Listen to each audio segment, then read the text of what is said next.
Good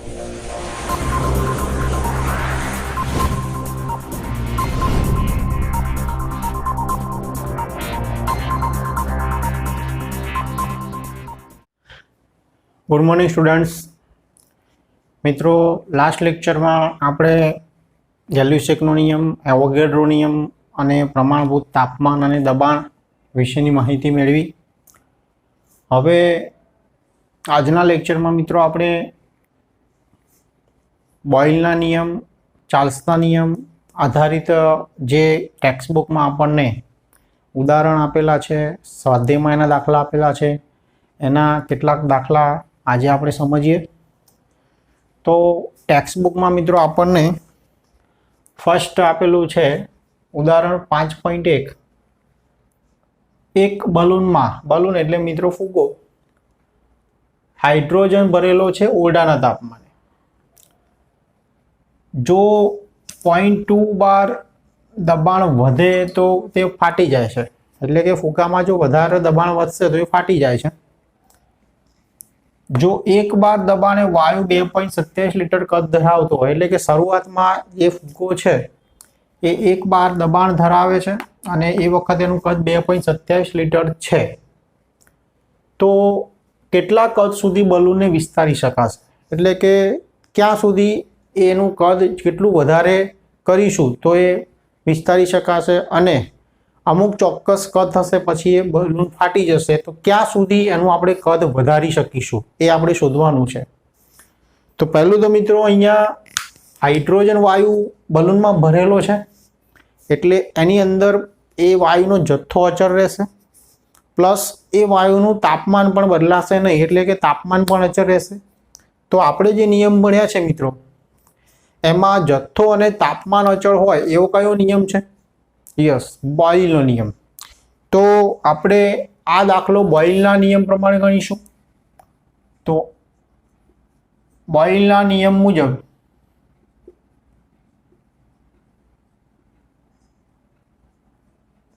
આપણને શરૂઆતનું દબાણ P1 આપેલું છે.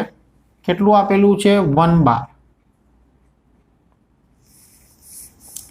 ત્યારે એનું કદ કેટલું હોય છે 1 બાર દબાણે? તો 2.27 લીટર. એટલે આપણને P1 V1 મળ્યું. હવે આપણે એ દબાણ કેટલું વધારવાનું છે? 0.2. તો અહીંયા આપણે અંતિમ દબાણ એટલે કે અંતિમ સ્થિતિમાં દબાણ 0.2. તો એનું કદ કેટલું વિસ્તારી શકાશે, એટલે કે આપણે V2 શોધવાનું છે. ફરીથી મિત્રો, બોયલના નિયમ પ્રમાણે એનું ગાણિતિક સ્વરૂપ આપણે લખીએ છીએ P1 V1 બરાબર P2 V2, જે આપણે થિયરીમાં ભણ્યા છીએ. તો આપણને V2 ફાઇન્ડ કરવાનું છે, શોધવાનું છે. એટલે V2 કરતા બનાવીએ તો P1 V1 upon P2 લખાશે. હવે આમાં આપણે બધી કિંમતો મૂકી દઈએ જે આપણે જાણીએ છીએ. P1 બરાબર 1, V1 બરાબર 2.27 ભાગ્યા P2 બરાબર 0.2. તો આનો આપણે મિત્રો ભાગાકાર કરીશું. 2.27 ભાગ્યા 0.2, 2.27 ભાગ્યા 0.2, તો 11.35 મિત્રો એનો આન્સર આવે છે. 11.35. શેમાં આન્સર આવશે મિત્રો? તો કદ આપણું લીટરમાં દર્શાવેલું છે, એટલે અંતિમ કદ પણ આપણે લીટરમાં જ દર્શાવી શકીએ. તો આનો અર્થ એવો થયો મિત્રો કે બલૂનનું કદ આપણે કેટલા સુધી વિસ્તારી શકાશું? 2.27 લીટરથી જે 1 બાર દબાણે હતું, તો હવે આપણે 11.35 લીટર સુધી કદ વિસ્તારી શકાશું. જો આના કરતાં વધારે થશે તો એ બલૂન શું થઈ જશે? ફાટી જાય. ઓકે, એટલે બલૂનનું કદ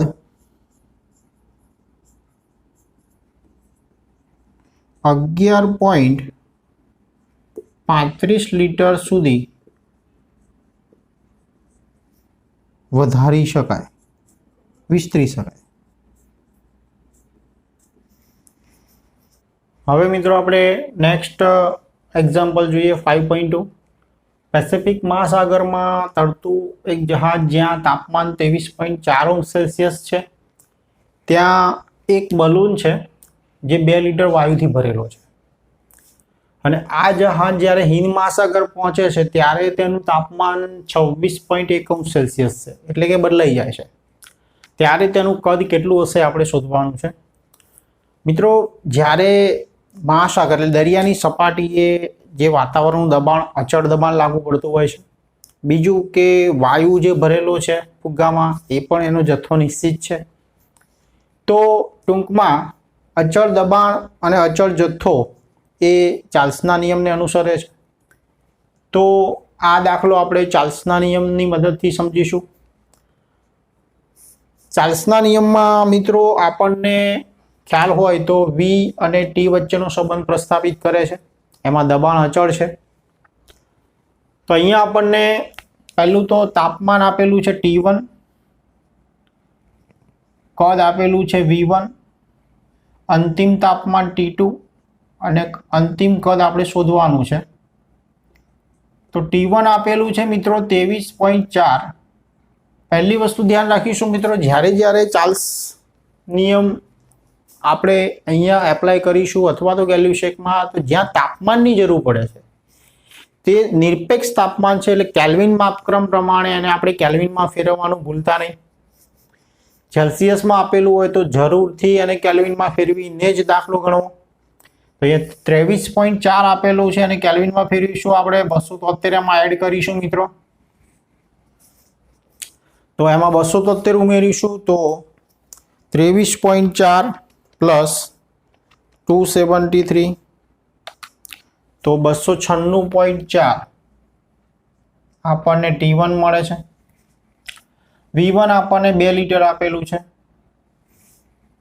આ કેલ્વિનમાં મળશે મિત્રો આ T2 આપણને 26.1 આપેલું છે એમાં આપણે 273 ઉમેરીએ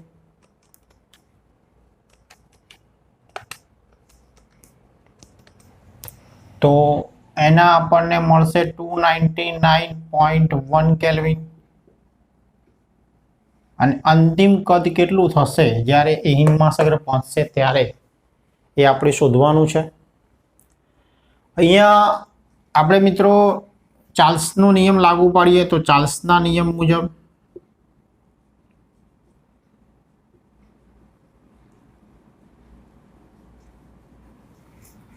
ચાર્લ્સનો નિયમ મિત્રો તમને ખ્યાલ છે V ચલે છે T તો આપણે V1/T1 બરાબર V2/T2 લખી શકીએ એનું ગાણિતિક સ્વરૂપ તો અહીંયા આપણે V2 શોધવાનું છે તો V2 ને કરતા બનાવીએ તો આ ગુણાકારમાં જશે તો V2 બરાબર શું લખી શકાશે V1 × T2/T1 આવું લખી શકીએ ચલો V1 ની કિંમત મૂકીએ 2 T2 ની કિંમત મૂકીએ 299.1 અપોન T1 ની કિંમત મૂકીએ 296.4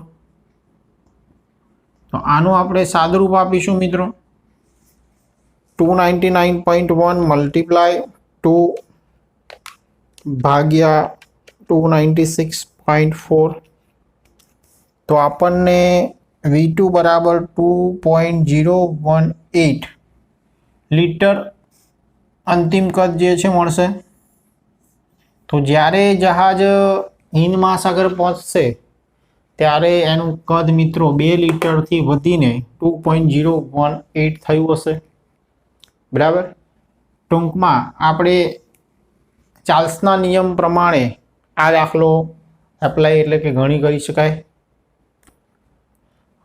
હવે મિત્રો આવા જ બીજા 2 દાખલા સ્વાધ્યાયમાં પણ આપણને આપેલા છે તો સ્વાધ્યાયમાં પહેલો દાખલો 5.1 એક્સરસાઇઝ 500 ડેસીમીટર ક્યુબ મિત્રો આપણે ચેપ્ટર 1 માં પણ ભણેલા છીએ ડેસીમીટર ક્યુબ એ પણ એક કદનો જ એકમ છે બરાબર તો 500 ડેસીમીટર ક્યુબ અથવા તો એને ડેસીમીટર ક્યુબ આ મિત્રો ડેસી 10⁻⁻1 જે આપણે કહીએ છીએ ઓકે તો 500 ડેસીમીટર ક્યુબ હવાનું 1 બાર દબાણે સંકોચન કરી 200 ડેસીમીટર ક્યુબ કરવું હોય તો 30°C તાપમાને નિમ્નતમ કેટલું દબાણ જોઈશે? મિત્રો અહીંયા ખાસ તમે જુઓ કે તમને 500 ડેસીમીટર ક્યુબમાંથી 200 ડેસીમીટર ક્યુબ કરવું છે એનું કદ, તો V1 માંથી V2 નો ફેરફાર આપ્યો છે. તો 1 બાર દબાણ, પહેલું જ્યારે શરૂઆતનું દબાણ 1 બાર છે તો અંતિમ દબાણ કેટલું જોઈશે? પણ અહીંયા તાપમાન મિત્રો એક જ વસ્તુ છે, બદલાયું નથી, 30 જ છે, એટલે કે તાપમાન અચળ છે. તો તાપમાન અચળ હોય તો કયો નિયમ લાગુ પડશે? બોયલનો નિયમ. તો બોયલના નિયમમાં આપણને અહીંયા P1 આપેલું છે 1 બાર, V1 આપેલું છે 500 ડેસીમીટર ક્યુબ, P2 શોધવાનું છે અંતિમ દબાણ કેટલું જોશે નિમ્નતમ, V2 આપેલું છે 200 ડેસીમીટર ક્યુબ. તો બોયલના નિયમ મુજબ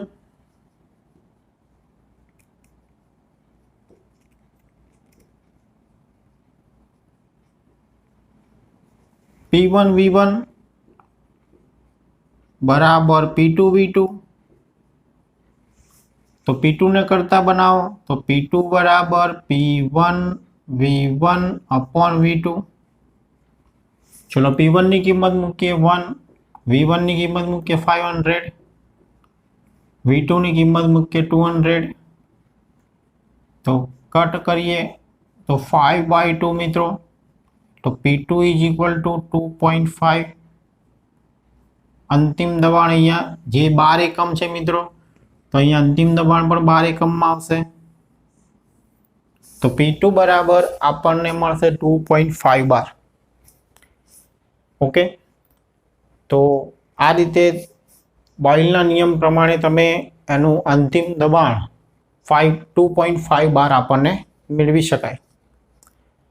નેક્સ્ટ એક્ઝામ્પલ જોઈએ એક્સરસાઇઝમાં 5.2. 120 મિલીની ક્ષમતા ધરાવતું એક પાત્ર 35°C તાપમાને અને 1.2 બાર દબાણે અમુક વાયુ ધરાવે છે. તો આ વાયુને બીજા 180 મિલી કદવાળા 35°C તાપમાને ભરવામાં આવે તો તેનું દબાણ કેટલું થશે? મિત્રો આમાં બી ખાસ તમે જોઈ શકો છો કે 35°C તાપમાન શરૂઆતમાં અને ફરીથી પણ 35 જ, એટલે કે અચળ તાપમાન છે. તો તાપમાન અચળ છે, સામે કદ 120 મિલીમાંથી 180 મિલીમાં કર્યું એટલે V1 માંથી V2 ફેરફાર થયો. તો 1.2 બાર દબાણ એ વખતે હતું 120 મિલીમાં, તો 180 મિલી કર્યું ત્યારે દબાણ કેટલું થશે? ટૂંકમાં તાપમાન બદલાયું નથી, તાપમાન અચળ છે. તો તાપમાન અચળ છે તો કયો નિયમ લાગુ પડશે? બોયલનો નિયમ. તો ચલો P1 બરાબર શરૂઆતનું દબાણ શું છે? તો 1.2 બાર. એ વખતે કદ V1 બરાબર મિલીમાં આપેલું છે 120 મિલી. ચલો એ રીતે અંતિમ દબાણ શોધવાનું છે. તો અંતિમ કદ કેટલું કરેલું છે? 180 મિલી. તો હવે કયો નિયમ લાગુ પડશે? બોયલનો નિયમ. તો બોયલના નિયમ મુજબ મિત્રો જેનું ગાણિતિક સ્વરૂપ છે P1 V1 બરાબર P2 V2. તો P1 V1 આમાં આપણે P2 શોધવાનું છે. તો P1 V1 upon V2. P1 ની કિંમત 1.2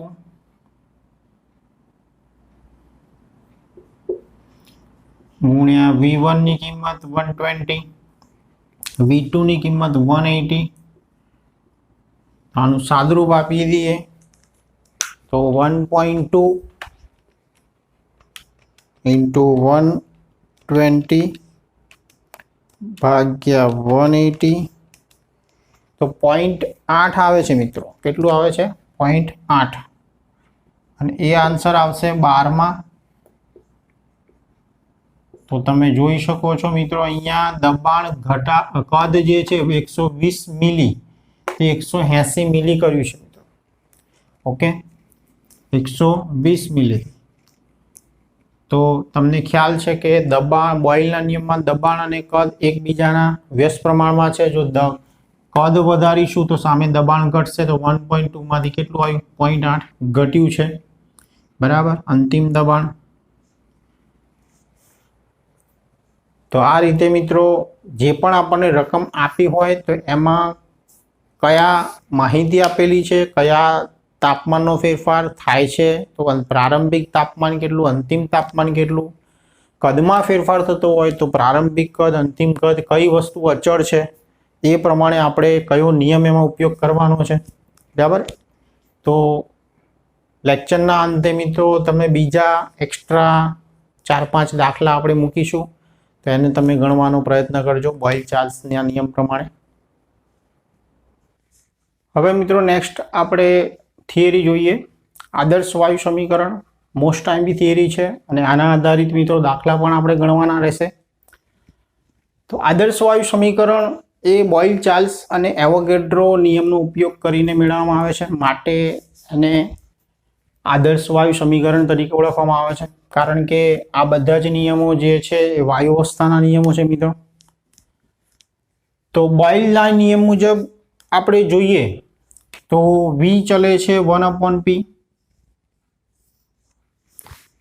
કે જ્યાં N અને T અચળ હોય છે, એટલે કે તાપમાન અને વાયુનો જથ્થો અચળ રાખવામાં આવે છે। ચાર્લ્સના નિયમ મુજબ જોઈએ તો V ચલે છે T,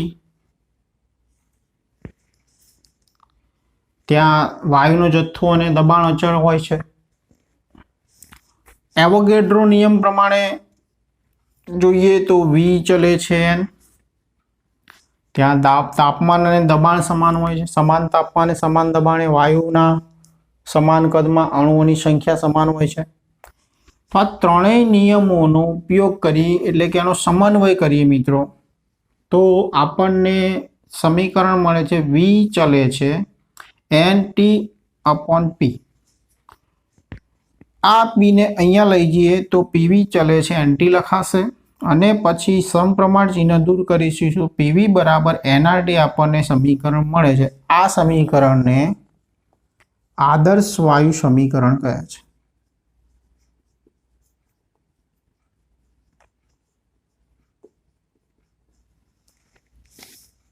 ફરીથી મિત્રો એક વખત સમજી લઈએ, બોયલ, ચાર્લ્સ અને એવોગેડ્રો નિયમના સમન્વયથી જે સમીકરણ મળે છે ત્રણ વચ્ચેના સંબંધથી, તેને આદર્શ વાયુ સમીકરણ તરીકે ઓળખવામાં આવે છે મિત્રો। બોયલના નિયમ મુજબ V ચલે છે 1/P, ચાર્લ્સના નિયમ મુજબ V ચલે છે T અને એવોગેડ્રો નિયમ મુજબ V ચલે છે N।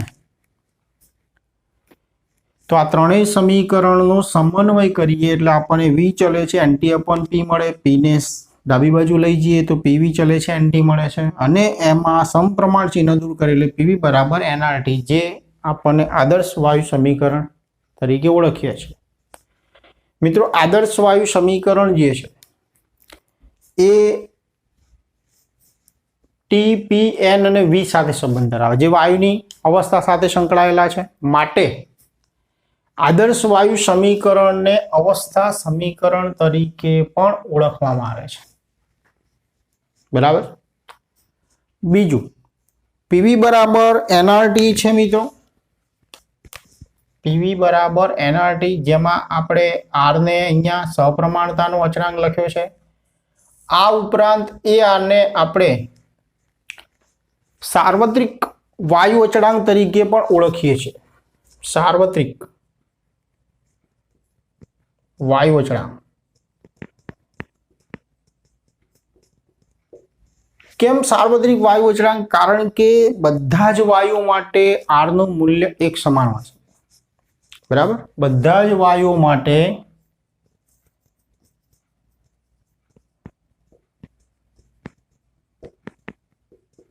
R નું મૂલ્ય એક સમાન જોવા મળે છે।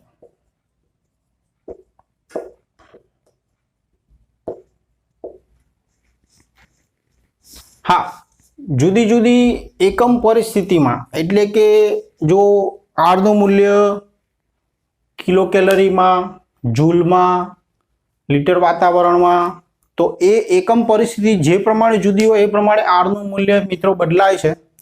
તો એ વિવિધ એકમ પરિસ્થિતિમાં આરનું મૂલ્ય કઈ રીતે આપણે કેટલું લેવાનું, કઈ ગણતરી કેવી રીતે કરવાની, એના વિશેની માહિતી પણ આપણે મેળવવાની છે. તો આ થયું મિત્રો પીવી બરાબર એનઆરટી આદર્શ વાયુ સમીકરણ. હવે નેક્સ્ટ આપણે પીવી બરાબર એનઆરટી સૂત્રનો ઉપયોગ કરી આરનું મૂલ્ય જુદા જુદા એકમમાં કયું હોઈ શકે, બરાબર, એના વિશેની માહિતી આપણે મેળવીશું.